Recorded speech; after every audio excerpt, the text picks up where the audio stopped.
We are going to use the painting of the Last Supper as a metaphor to understand the true ministry of Yeshua.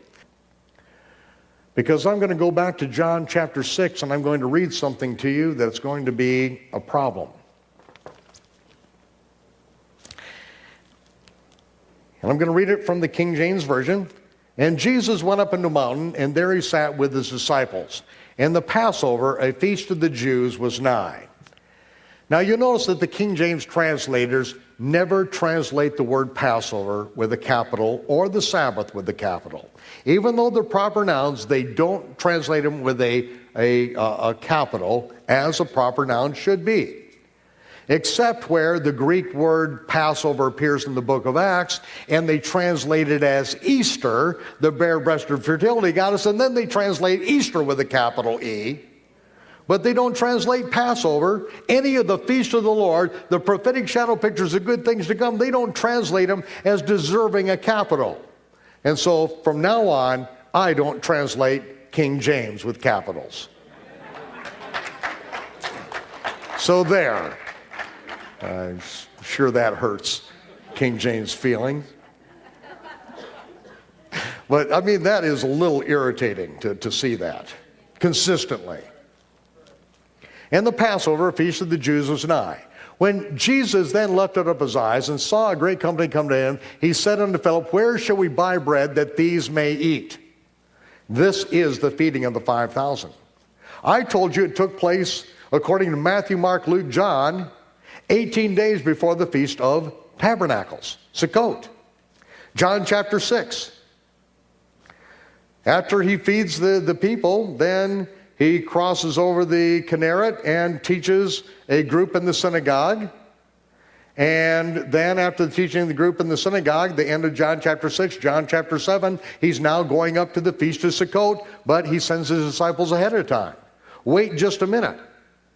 Every gospel record shows us it's 18 days before the Feast of Sukkot, but this says, and Passover, a feast of the Jews, was nigh.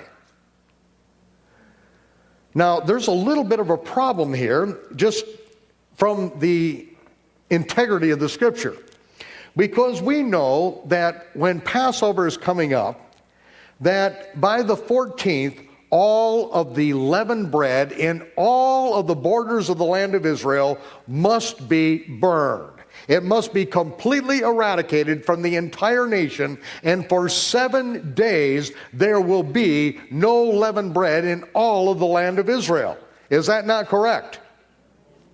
We also know that every male Israelite, 13 years and above, is required, according to the Torah, to present themselves before Yahweh at Jerusalem, at Mount Moriah, where the Passover sacrifice is to be done. It's one of the pilgrimage feasts that every Israelite, 13 years and up, must attend. Is that not correct?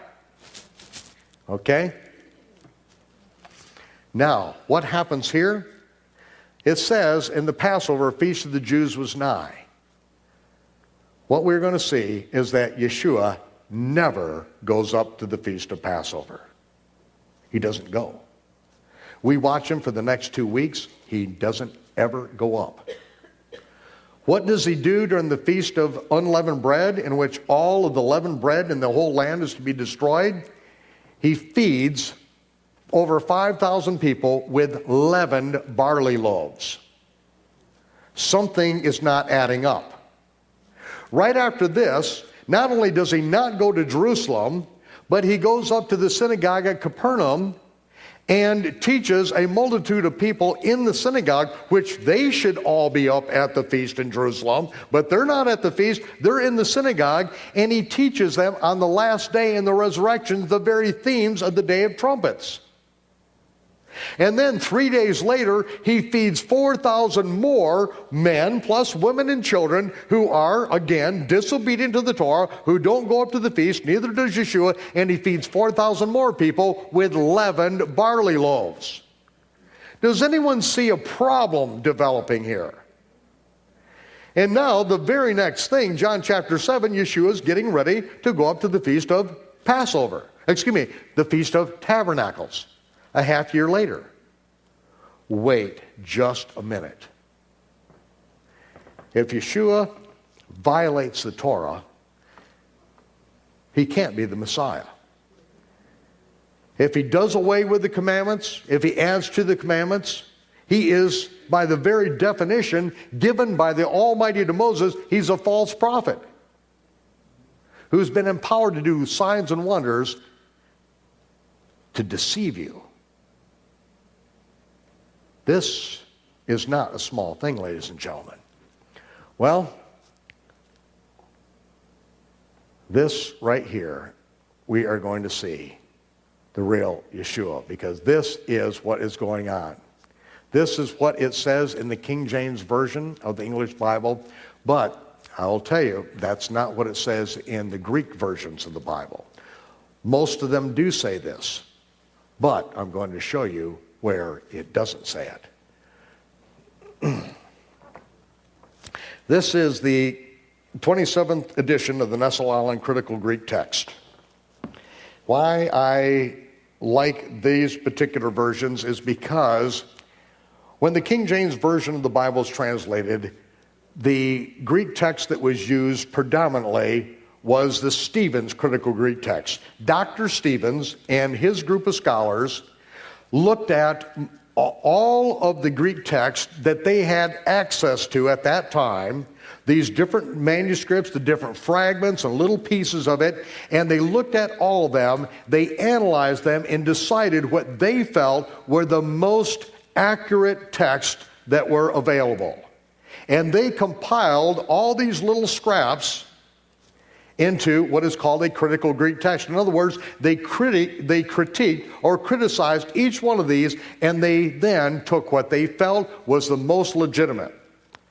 See, with over 5,000 different fragments of Greek text, there are over 225,000 variations in the gospel records in those texts. Some of them is just a letter transposed. Some a letter forgotten, a letter added, a word added, a word forgotten. Some entire sections are moved from one chapter or one place to another. So there are a lot of different variations.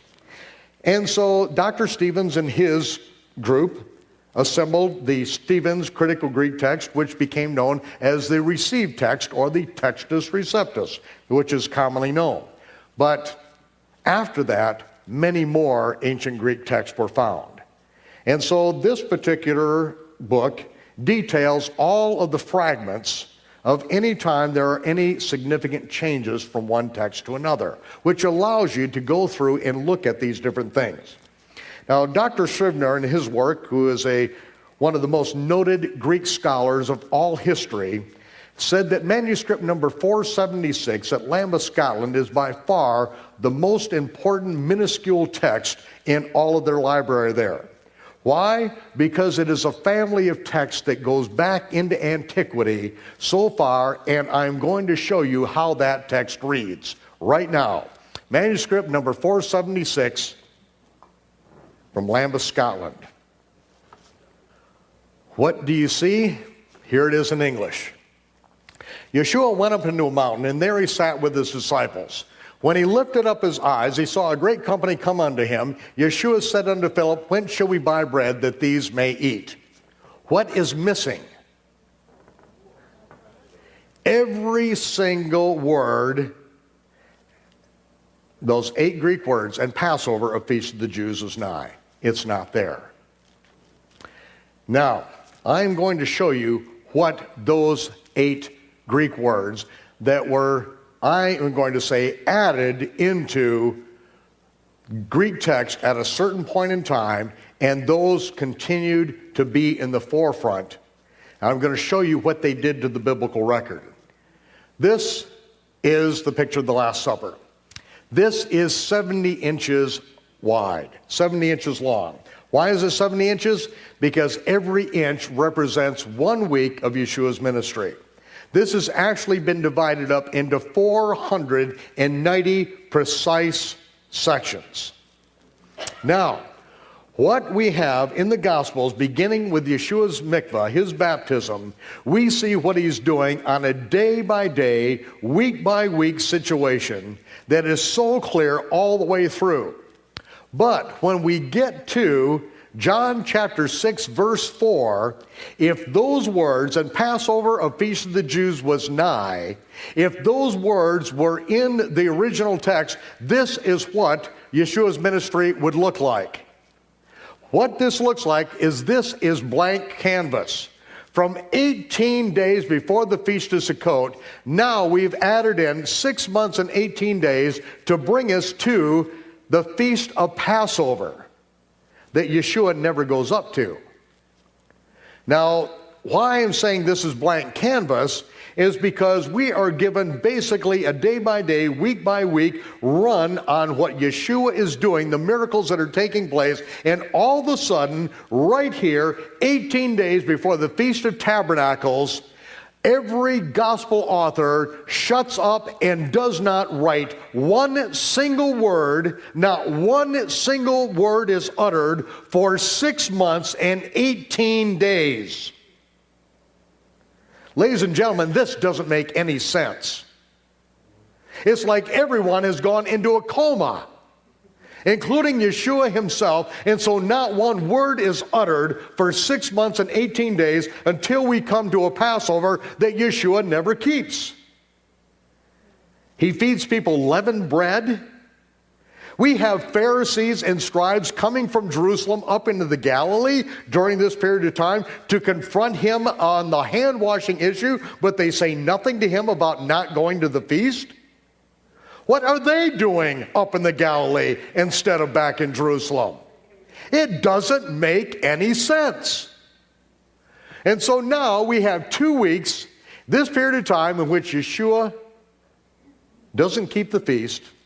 It's Passover, and then what this does is introduces not the real Jesus, but another Jesus. I actually put Judas's head in there. That's Photoshop. Because this is a Jesus who violates the Torah, doesn't keep the feast. No, this doesn't make any sense. And so, after 2 weeks of him not keeping the feast at all, then we see another 5 months from Passover all the way around to the Feast of Sukkot, in which Yeshua and none of the gospel writers utter a single word again. This is how you artificially lengthen Yeshua's ministry. Now, this is where we start, because this is done for a reason, ladies and gentlemen. This is not an accident. This is added in here for a reason, because we're introducing another Jesus, and I'll show you how. Because this will get us 2.5 years. Well, not even 2.5 years. About 2 years and 3 months, okay? Now, how are we going to get 3.5 years? Now you're going to watch some real magic. Right here, before your very eyes, I'm going to give you a 3.5 year ministry. Okay, are you ready? John chapter 2, Yeshua goes up to the feast of Passover. He makes a whip of cords, drives the money changers out of the temple. During the feast, Nicodemus comes to him at night. Then Yeshua stays in Jerusalem, John chapter 3, and then the end of John chapter 3, Yeshua is baptizing out in the wilderness around Jerusalem. And then John chapter 4, verse 1, when Yeshua finds out that the Pharisees know that he's making more disciples than John, it says Yeshua leaves and goes up into the Galilee. He stops, John chapter 4, the beginning of the chapter, he stops in Samaria, and that is where he meets the woman at the well, right? He spends 2 days with the Samaritans there, and then goes up to Cana. And there he heals a nobleman's son from afar. John chapter 4, the last verse, this is the second miracle that Yeshua did when he came out of Judea. Now, John chapter 5, And there was a feast of the Jews. Yeshua went up to Jerusalem where he healed a man who'd been lame for 35 years. He finds out that John has been put in prison, and he leaves and goes up into the Galilee immediately after that and begins teaching in the synagogue. Instead of John chapter 5 being Shavuot, the Feast of Weeks, 50 days after the first fruit offering during the Feast of Unleavened Bread, instead of it being that, I am going to tell you that John chapter 5 verse 1 is another Passover an entire year later. That's how I'm going to get another year in Yeshua's ministry. That means that at that moment in time that Yeshua leaves the Galilee to go up to Jerusalem, we are going to add over 10 months of absolute blank canvas into the whole thing, in which not one gospel author will utter one single word for nearly an entire year. That is how you get a 3.5-year ministry. Now, don't pay any attention. It's only 3 years in about 3 months. Because being in charge of the religious organization, if you disagree with me, I can have your tongue pulled out with some rusty pliers and your tongue will be cut off. And then if you still somehow find the gumption to disagree with me, I will have you executed. And in the end, I will have 64 million dead bodies littering Europe so that I can be right. That's how you got a 3.5-year ministry. That's why I say this is not a reformation. This is a restoration of the truth. This is getting back to the gospel of the kingdom, which has never been preached in America. Sweet Jesus stories are over. We want to know what the King has to say about how this life is to be lived and how we're going to find that extremely narrow gate that very few people will ever even look for. Hallelujah! Hurrah.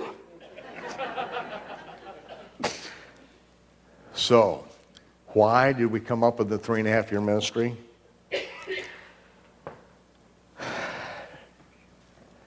I'll be very brief on this, but the prophet Daniel said that there would be 70 Shavuoim to fulfill a number of things.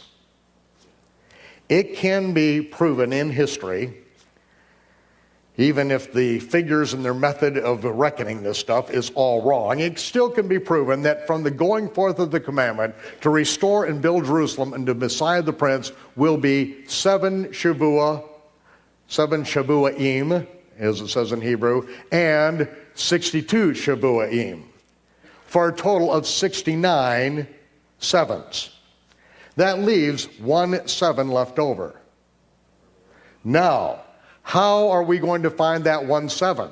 Because it can be proven that from when that commandment is given until the Messiah comes, begins his ministry, you can find 483 years or 69 of these weeks of years. But yet we have 1 left over. So what are we going to do with it? We are going to say that Yeshua's ministry was 3.5 of those years. And then we are going to go from the resurrection and we're going to go 3.5 years into the book of Acts to the household of Cornelius, where Roman soldiers at Caesarea will be baptized with the Holy Spirit, and the mantle of authority will be passed from the Jews to the Gentiles, and the soldiers of Rome will then come back and destroy the temple in Jerusalem in 70 of the Common Era. Now, why do we need to do that? Because we have to have all 70 weeks fulfilled. Why is it necessary? Because the Messiah then can reign and rule from his throne on earth. Now, this is not Yeshua that's going to rule and reign from his throne on earth. It is going to be the vicar of Christ.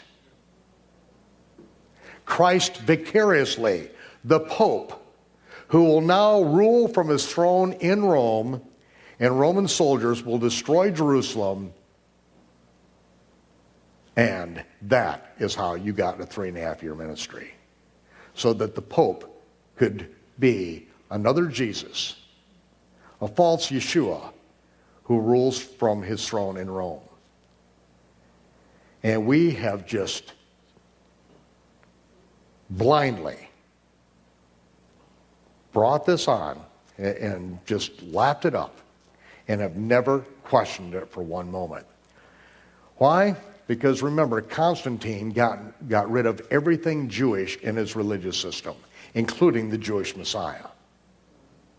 He brought in every vestige of pagan sun god worship, and anyone who refused to bow the knee to his religious system found themselves missing a head. This is how we came up with a 3.5-year ministry. This is how we inherited it, and this is what it looks like as a graphic example of how you completely destroy the gospel chronology. You completely miss the point of Yeshua's entire ministry because we have stripped everything Jewish out of the scriptures and we've reinterpreted it through Gentile eyes, and we have no idea what we're even reading. When we see the conflict between Yeshua and the Pharisees, we have no idea what the whole thing is about because the greatest story has never been told. So we are going to take you on a journey around the rest of the year, and you're going to see how it all plays in place. And in closing, at this moment, I am going to now tell you that the early church fathers, as they are known in the Christian world, of the 1st and 2nd century after the Gospels were penned, Clement of Alexandria being one of our most notable authorities on this, he said that Yeshua's ministry was about 1 year in duration. 3 other church fathers of that era said that Yeshua's ministry was about 1 year in duration. No one else contradicted them or even questioned it. It was not even a matter of dispute in the first 2 centuries after the Gospels were penned. Now, let me ask you something. If Clement of Alexandria, if the Gospel of John that he was reading showed clearly John chapter 2, Passover, John chapter 12, the Passover Yeshua was executed at, and John chapter 6, and Passover, Feast of the Jews was nigh, is there any way that Clement of Alexandria could think that Yeshua's ministry was about 1 year in duration if you have clearly 3 Passovers? No. Anyone would know that it would take well over 2 years to fulfill 3 Passovers. But if the Gospel of John he was reading had Passover, John chapter 2, and Nicodemus, Passover, John chapter 12, then we have exactly what the rest of the Gospels tell us Yeshua's ministry was about 1 year in duration. I am telling you, Yeshua's ministry was exactly 70 weeks, 490 days. That his ministry was the second layer of Daniel's prophecy. Tomorrow, we are going to see that Daniel's prophecy is fulfilled in every detail on 3 distinct levels. In weeks of years, in weeks, and on the 3rd level, it began on a moment in time that we all missed because we had forsaken the Creator's reckoning of time, and the very thing that we were commanded to keep and to count every year, we no longer kept, we no longer counted, and so we missed the most significant date in this day and time, and we are already in the 3rd layer of the fulfillment of Daniel's prophecy.